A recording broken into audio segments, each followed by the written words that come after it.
Now we'll discuss the 11th most common question asked by the non-Muslim is, the 11th misconception in the mind of the non-Muslim is that if Islam is against idol worship, why do the Muslims bow down to the Kabbah?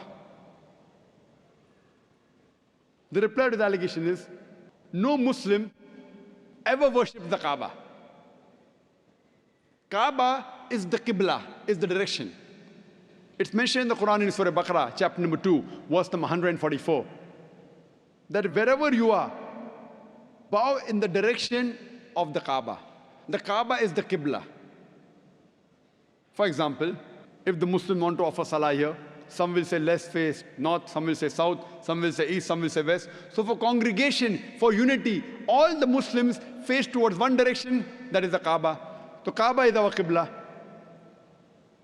And the Muslims, they were the first people who drew the world map. And Al-Udrusi in 1154 was the first human being who drew the world map.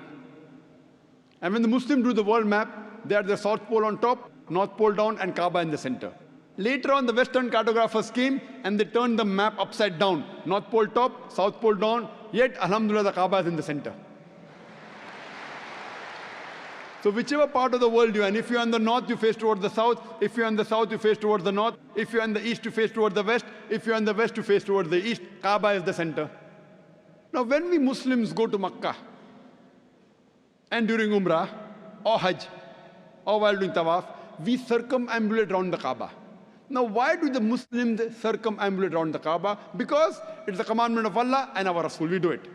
But the logical reason that I can think of is that when we circumambulate, we know that every circle has got only one center. So when we're circumambulating, we're testifying that God is only one. Furthermore, the statement of the second Caliph of Islam, Hazrat Umar, may Allah be pleased with him, radiyallahu anhu, he said, it's mentioned in Sahih Bukhari, volume number 2, in the book of Hajj, chapter number 56, hadith number 675.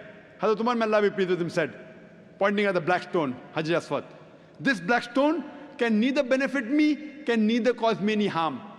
Only because I've seen the Prophet kiss it, that's the reason I'm kissing it. This statement that the black stone, Hajar Aswad, can neither benefit any Muslim nor harm any human being is sufficient to prove that we Muslims don't worship the Kabbah.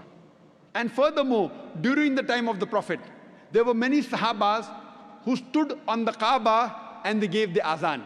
No idol worshipper will ever stand on the idol he or she worships.